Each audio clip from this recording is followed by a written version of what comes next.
교회사를 보면 역사적으로 그 시대마다 가장 큰 문제가 되는 이슈들이 있었습니다. 초대교회는 언제를 얘기하냐면 예수께서 죽으시고 부활하시고 승천하신 것을 다 본 증인들이, 그 사도들이 교회를 이끌어가는 시대를 초대교회라고 합니다.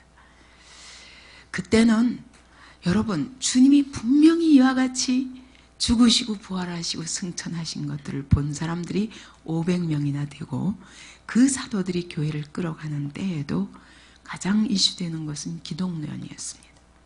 예수가 누구시냐 하는 거예요.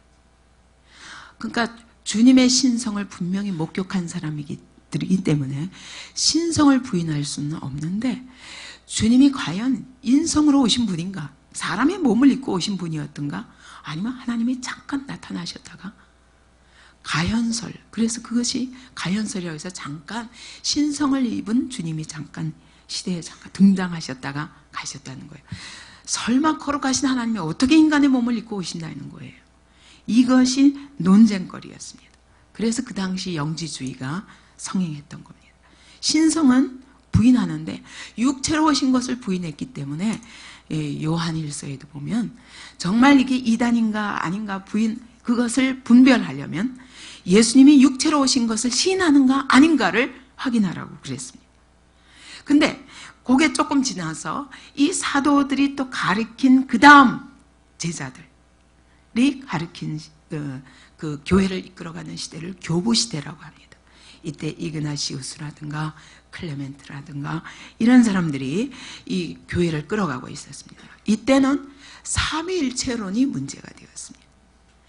그 다음 시대가 이제 중세시대로 들어가지 않습니까? 그 다음에 캄캄하여서 이제 예수님의 그 구속의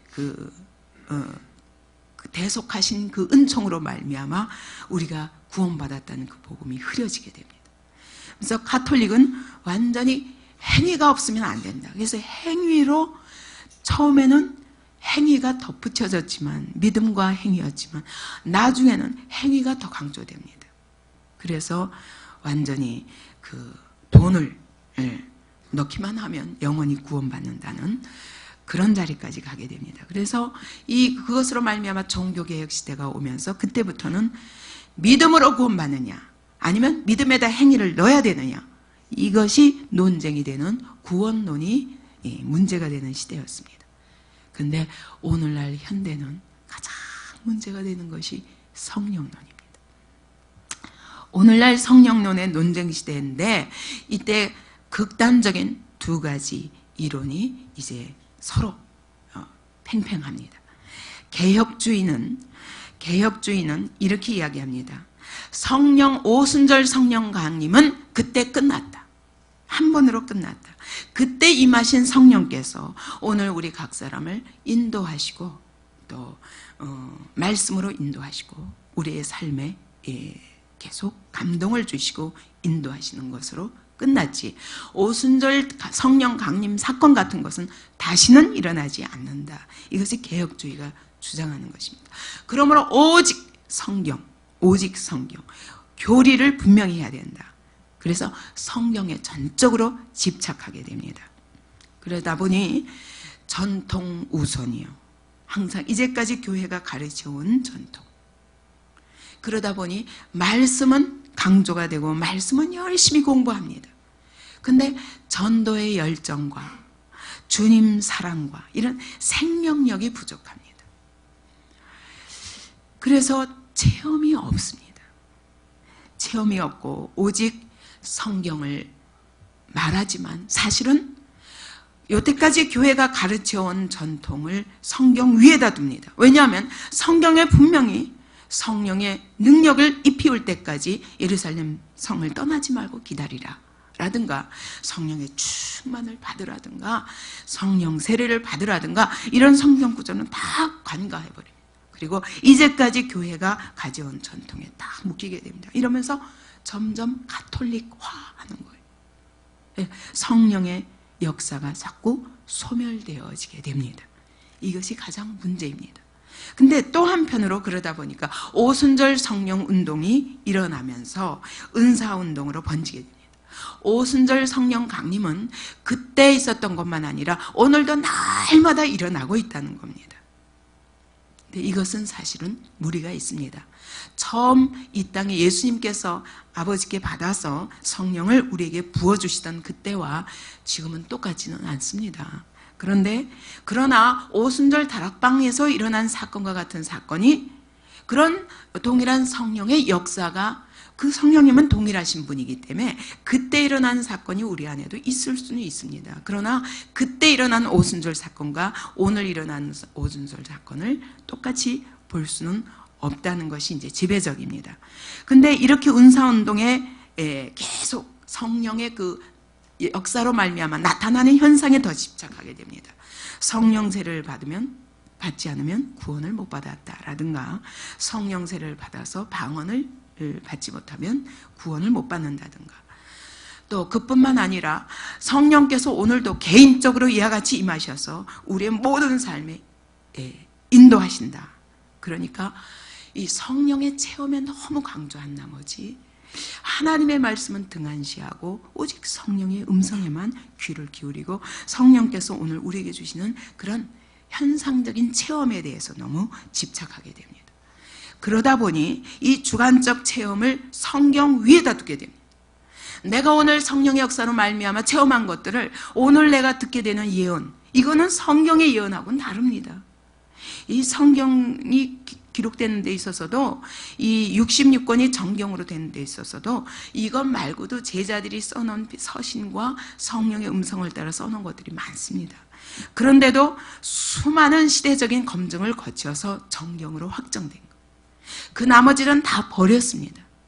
여러분, 오늘 우리가 성령의 음성을 듣는 것은 성경 위에다 둘 수는 없습니다. 그죠? 개인적으로 성령께서 우리에게 간섭하시고 체험을 주시며 우리를 인도하실 수 있고 역사하실 수는 있지만 내 주관적 체험을 성경 위에다 두고 보니까 이것을 광신주의라고 말하는 거예요.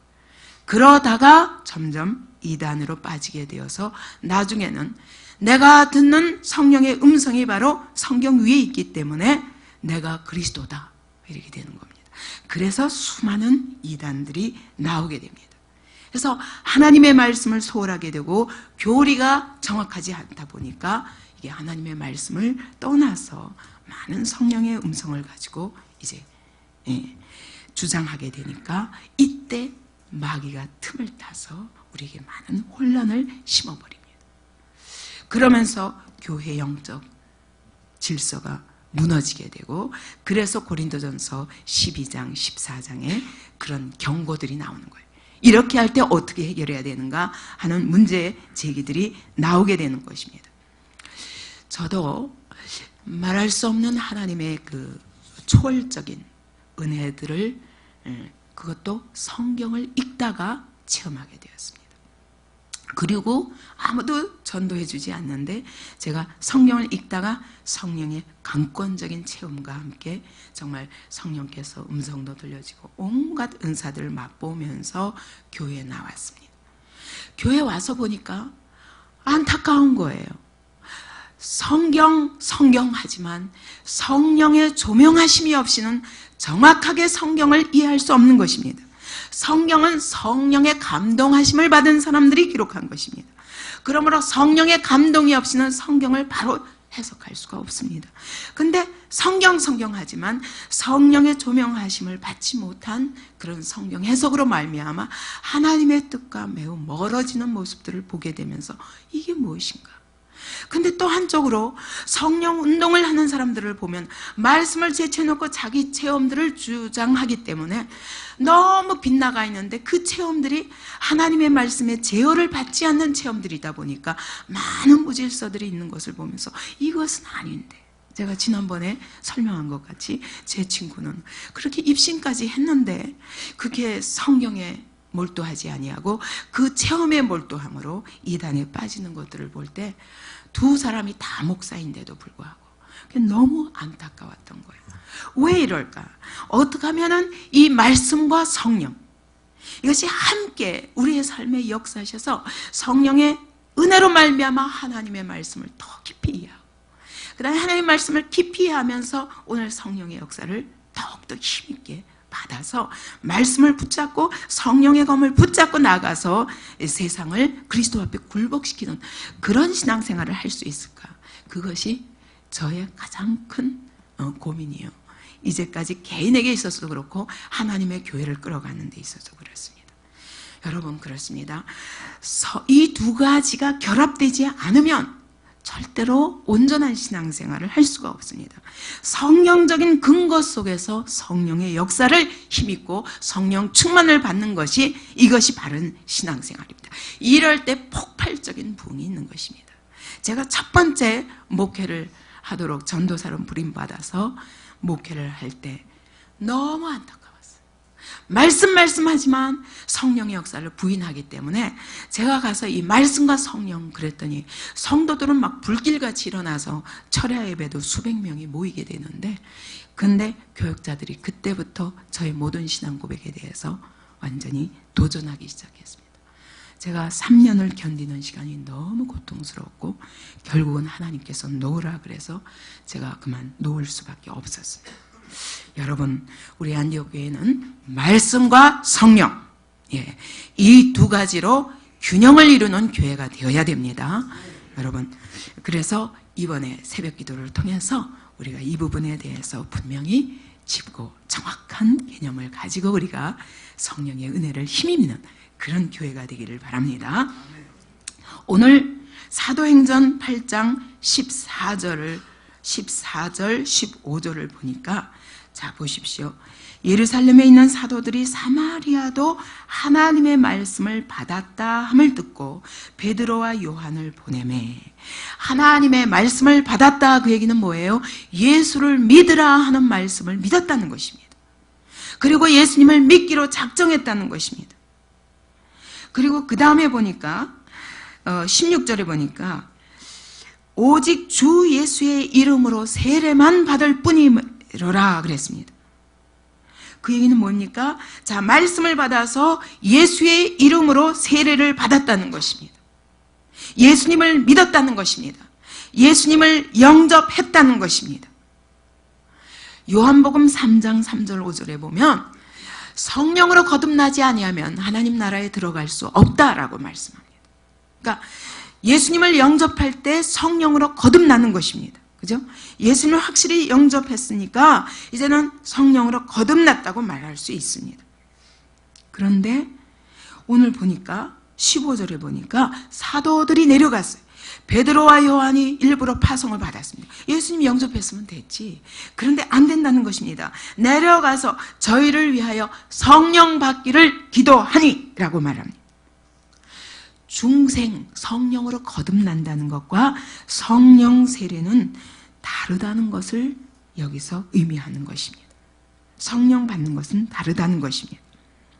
고린도전서 12장 3절에 보면 아무도 성령으로 말미암지 않고는 예수를 주시라 할 수 없다는 것입니다.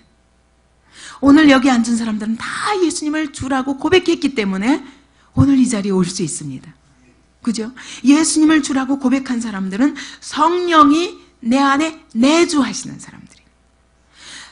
예수님을 영접하고 예수님을 나의 주라고 고백할 때 성령께서 내 안에 들어오시는 것은 분명합니다. 그런데 또 성령을 받아야 된다는 것입니다. 왜 또 성령을 받아서 성령 세례를 받아야 되는가? 그 얘기는 예수의 이름으로 세례를 받는 것과 예수님의 원어로 보면 예수 이름 안에서 예수님이 나를 위하여 십자가에서 못 박으시고 모든 것을 다 처리하셨다는 것을 믿음으로 말미암아 그 예수 안에서 내가 이제 구원받았다는 것을 믿는 거예요. 이건 성령님이 아니면 도저히 그 고백을 할 수 없는 것입니다. 근데 그것과 오늘 성경에서 말하는 성령을 받으라, 성령 세례를 받으라, 성령의 능력을 입히우라 라는 것들과는 다르다는 것입니다. 이렇게 하지 않으면 여러분 절대로 이게 오늘 일어나는 우리 안에서 일어나는 성령의 역사를 이해할 수가 없습니다. 로이드 존스 같은 분은 이렇게 주장합니다. 그분은 성경 하지만 성령 세례는 성령의 내주하심과 거듭남과 다르다라고 말합니다. 하나님의 자녀인데도 예수님을 믿었는데도 성령 세례를 못 받을 수 있다는 것입니다. 그 똑같은 이해를 사도행전 19장에서도 볼 수 있습니다. 사도행전 19장 1절부터 7절까지를 읽겠습니다. 사도행전 19장 1절부터 7절까지 한 목소리로 읽으십시다. 아볼로가 고린도에 있을 때에 바울이 윗지방으로 다녀 에베소에 와서 어떤 제자들을 만나 가로되 너희가 믿을 때에 성령을 받았느냐? 가로되 아니라 우리는 성령이 있음도 듣지 못하였노라. 바울이 가로되 그러면 너희가 무슨 세례를 받았느냐? 대답하되 요한의 세례로다. 바울이 가로되 요한이 회개의 세례를 베풀며 백성에게 말하되 내 뒤에 오시는 이를 믿으라 하였으니 이는 곧 예수라 하거늘 저희가 듣고 주 예수의 이름으로 세례를 받으니 바울이 그들에게 안수하며 성령이 그들에게 임하심으로 방언도 하고 예언도 하니 모두 12사람쯤 되느라. 아멘. 아볼로가 고린도에서 목회를 했습니다. 사람들에게 성경을 가르쳤습니다. 근데 바울이 에베소에서부터 여기에 오게 됐습니다. 그래서 어떤 제자들을 만났을 때 바울이 얘기하는 거예요. 우리가 성경을 보면은 아볼로가 성경에 능한 자라고, 성경을 달달달달달달 가르치기는 하는데 그에게 성령 세례가 없었어요. 그래서 어떻게 했어요? 바울이 가르쳤던 브리스길라와 아굴라가, 아볼로는 목회자였다고요. 오늘날 말하면 목사였습니다. 그런데 브리스길라는 그리고 아굴라는 평진도였어요. 그런데 아볼로를 보니까 성령을 못 받았구나. 그래서 아볼로를 불러다가 놓고 브리스길라와 아굴라가 설명합니다. 그래서 아볼로를 완전히 바꾸는 거예요. 목회자인데도 성령 세례 못 받을 수 있어요. 평신도가 오히려 성령 세례를 줄 수도 있어요. 여러분, 이 대목에 우리가 분명히, 여러분 오늘 이 가운데 분명히 여러분 예수 믿습니다. 분명히 고백했습니다. 여러분 신학교도 나왔습니다.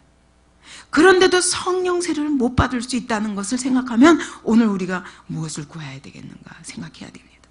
요한의 세례와 주 예수의 이름으로 세례를 받으니 라고 했어요.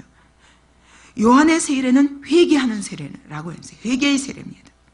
근데 주 예수의 이름으로 세례받는 것과 주 예수께서 세례 주시는 것은 다르다는 거예요. 그것을 또 우리 요한복음 1장에서 찾아볼 수 있습니다. 요한복음 1장에 보면 33절 보세요. 세례 요한이 이와 같이 말합니다. 나도 그를 알지 못하였으나 나를 보내어 물로 세례를 주라 하신 그이가 나에게 말씀하시되 성령이 내려서 누구 위에든지 머무는 것을 보거든 그가 곧 성령으로 세례를 주는 이인 줄 알라 하셨기에.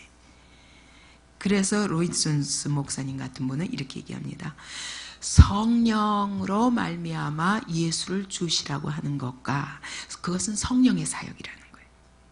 그래서 우리가 다 한 성령으로 세례를 받아, 고린도전서 12장에 그렇게 나오거든요.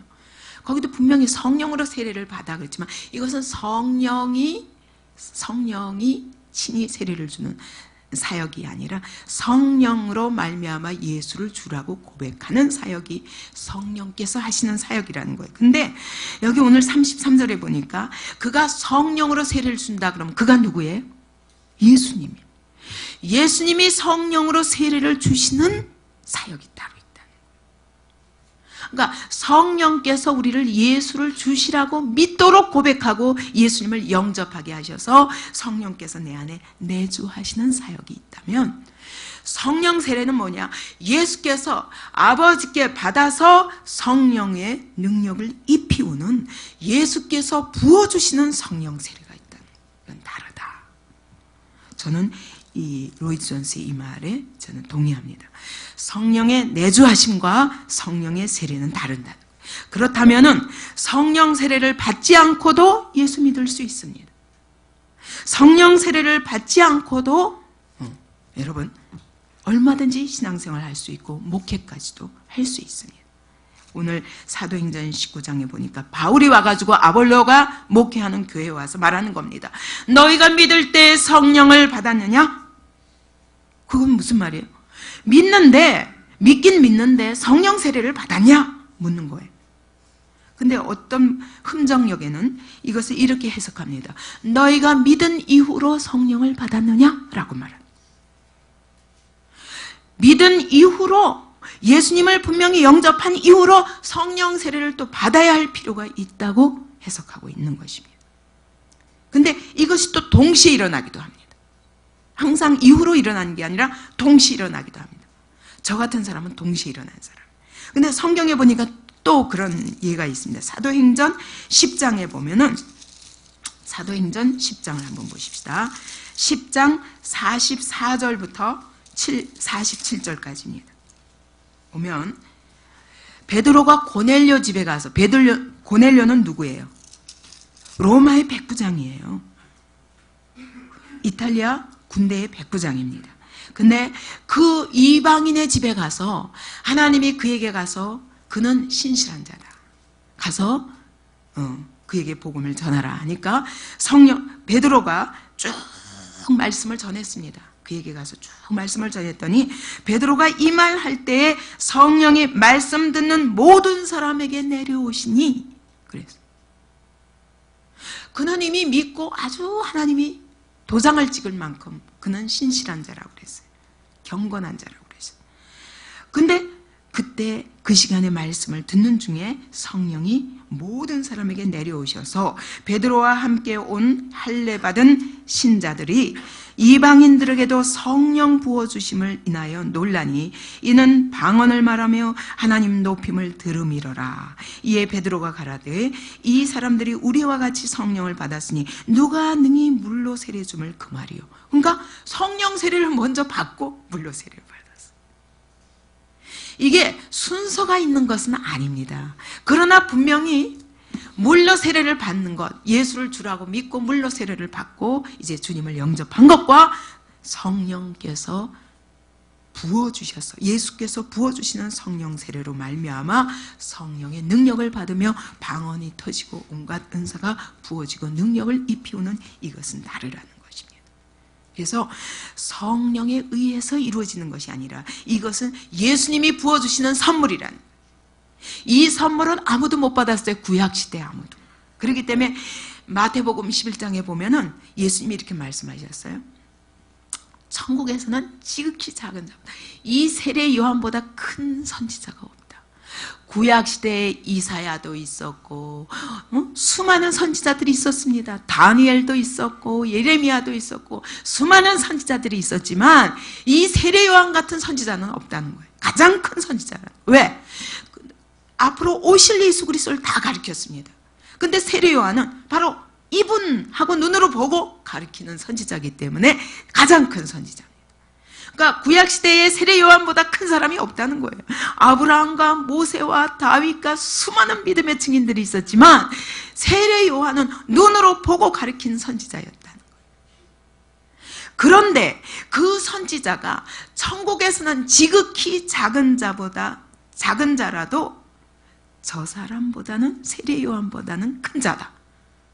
아니, 이게 무슨 말이냐? 그 얘기는 세례 요한은 예수님을 딱 가르치고는 죽었어요. 그런데 그 다음에 예수님이 죽으셨다가 부활하셨다가 승천하신 것을 보고 승천 이후에는 성령을 아버지께 받아서 우리에게 부어주시는 은혜는 세례 요한도 못 받았다. 그러니까 여러분, 구약시대 때 우리보다 더 믿음 좋은 수많은 증인들이 있었습니다. 근데 우리가 그보다 더 낫다는 거예요. 왜? 오늘 예수님이 아버지께 받아서 승천하시면서 받으신 이 성령의 그 권능을 우리에게 부어주시는 이 은혜는 구약에 누구도 받은 적이 없다는 거예요. 그래서 모세는 하나님을 얼굴과 얼굴로 보았기 때문에 그 얼굴로 보았을 때 그 얼굴에 비친 광채가 얼마나 빛났는지 백성들에게 보여줄 수 없어서 수건을 덮어야 됐습니다. 모세의 글은 다 수건을 덮은 것과 같다. 고린도후서 3장에 그랬어요. 모세의 글은, 그 얘기는 뭐야? 구약은 다 수건을 덮은 것과 같다. 그러나 오늘 너희는 주의 영으로 말미암아 영광에서 영광으로 이른다 그랬어요. 성령께서 우리 안에 그 능력을 부어주심으로 아버지께 받은 성령을 예수께서 우리에게 선물로 부어주심으로 말미암아 이제는 수건을 벗은 얼굴이 아니라 수건 다 제쳐라. 이제는 분명하게 보게 되었다는 것. 이와 같이 오늘 우리는 성령 세례로 말미암아 구약시대 어떤 믿음의 선지자보다 더 나은 축복을 누리고 있습니다. 그런데도 불구하고 오늘 예수를 주라고 믿으면서도 이 성령 세례를 받지 않으면 이 축복을 내가 내 삶 속에서 누릴 수 없다는 것을 깨달아야 됩니다. 믿으시겠습니까? 무슨 말인지 아시겠습니까? 그러므로 여러분 하나님의 말씀을 믿고 하나님의 말씀을 열심히 연구하고 하나님의 말씀을 전해도 이 성령의 능력을 받는 것은 또 다른 것입니다. 그렇기 때문에 구해야 됩니다. 누가복음의 11장에서 이렇게 말씀하십니다. 구하라 그러면 주실 것이요, 찾으라 그러면 찾을 것이요, 문을 두드리라 그러면 열릴 것이니라 라고 말씀하시면서 아버지께서 너희 천부께서 구하는 자에게 좋은 것을 주시지 않겠느냐 하면서 구하는 자에게 성령을 주시지 않겠느냐 라고 말씀하십니다. 여러분 구하면 주신다는 거예요. 아버지께는 정말 주시기 원하신다는 거예요. 근데 구하지 않으면 받을 수가 없습니다. 그래서 여러분 성령 세례를 구해야 됩니다. 이제부터 제가 성령 세례는 뭐고 성령 충만은 뭐고 성령의 내주는 뭐고 이거를 분명히 설명해서 여러분이 이제 내가 예수님을 영접했으니까 성령님이 내 안에 계신데 뭘 또 구하냐? 구해야 된다는 겁니다. 성령이 내 안에 계신 것과 예수께서 부활하시고 나서 우리에게 부어주시는 성령의 세례는 다르다는 것을 우리가 분명히 알고 이 축복을 누려야 됩니다. 오늘날과 같이 왜 말씀하세요? 여러분 어떤 시대보다도 성경 공부가 발전되어 있습니다. 시대가 가면 갈수록 주님 오실 때가 가까우면 가까울수록 여러분 수많은 믿음의 증인들에 의해서 자꾸 성경이 벗겨지고 있습니다. 성경이 굉장히 비밀한 하나님의 하나님의 비밀을 말씀하고 있지만 그것이 초대 시대 때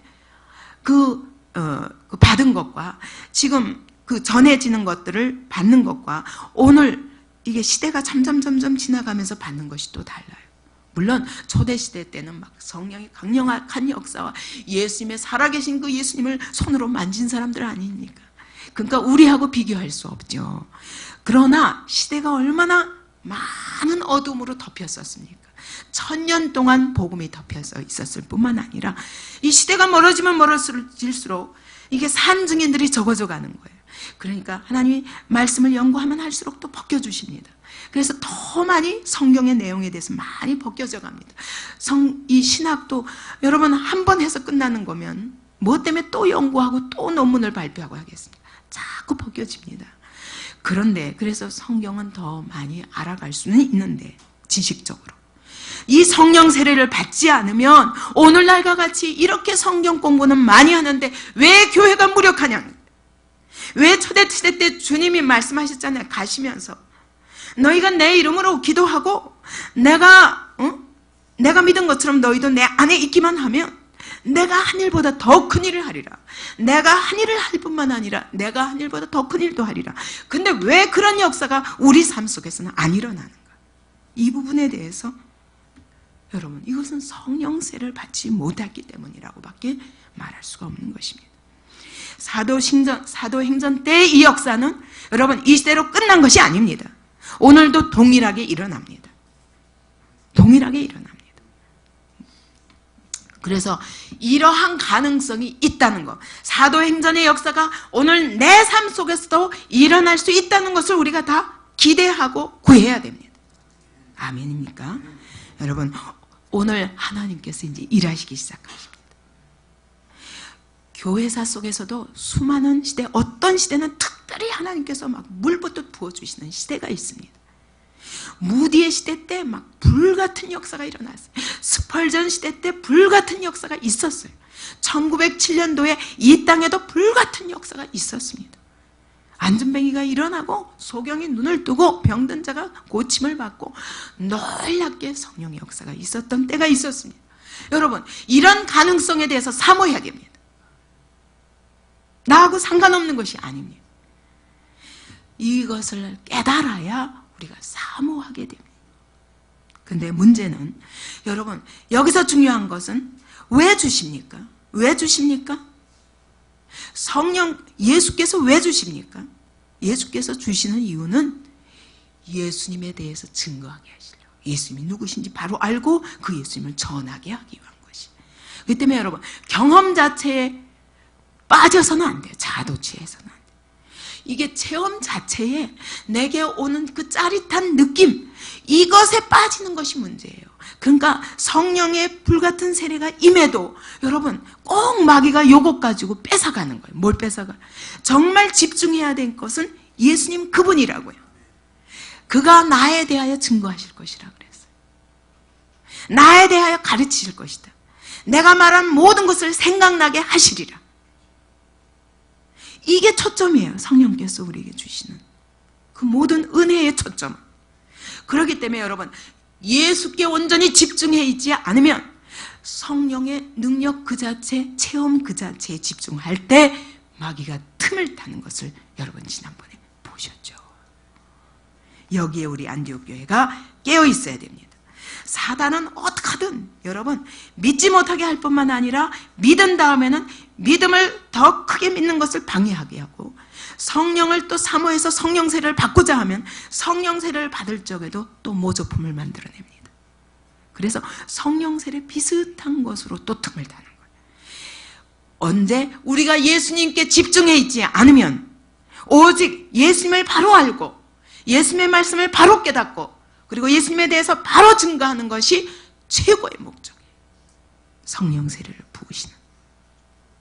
그렇기 때문에 여기에 집중해 있지 않으면 마치 성령께서 주시는 것과 아주 비슷한 것 가지고 와서 틈을 타는 거예요. 그러니까 계속 비슷한 말을 하지만 우리를 흐리게 해서 딴 걸로 끊임없는 그런 우리의 삶에 필요한, 당장 필요한 어떤 그런 이거 해라 저거 해라 이런 예언에 빠지게 만들어요. 그래서 제가 늘 말하잖아요. 성경을 통해서 주시지 않으면 저는 버리겠습니다 라고 고백하고, 이제까지 제가 28년 동안 항상 말씀을 통해서 확인하지 않으면 어떤 성령의 역사도 저는 일단 보류입니다. 다 보류입니다. 감으로는 알아요. 아, 이렇게 했구나. 절대로 입 밖에도 내지 않습니다. 제가 하는 체험에 대해서. 앞으로 여러분 이런 절제가 필요합니다. 여러분의 그 현상에 집중하지 마시고 예수께 집중하시기 바랍니다. 베드로가 그랬어요. 말할 수 없는 영광스러운 즐거움으로 내가 기뻐하니. 그때가 언제예요? 이제 예수 믿기 때문에 십자가에 거꾸로 죽어야 하는 그때에도, 네로의 핍박이 온 땅을 휩쓸어서 수많은 그리스도인들이 사자굴에 던져지고 십자가에 못 박혀 죽고 화형을 당하는 그때에 베드로가 말하기를 말할 수 없는 영광스러운 즐거움으로 기뻐하니라고 말합니다. 이거는 정말 여러분 성령 세례를 받고 그 주님 앞에서 예수님을 알게 되는 이 예수님에 대한 알면 다른 거예요. 그래서 여러분 오늘 예수님을 믿은 것으로 내가 믿었기 때문에 성령님이 내 안에 내주하시리라. 이것 가지고 그치지 마시고 또 다른 이와 같은 말할 수 없는 영광스러운 즐거움이 있다는 것을 사모하시기 바랍니다. 그래서 오직 이 예수님을 더 깊이 알고 이 예수님을 그 사랑을 더 깊이 깨닫고 그래서 그 사랑을 누리고 또 주님을 그렇게 사랑하고 그리고 그 주님에 대해서 살아있는 산증인으로 쓰임받는 우리가 되길 원합니다.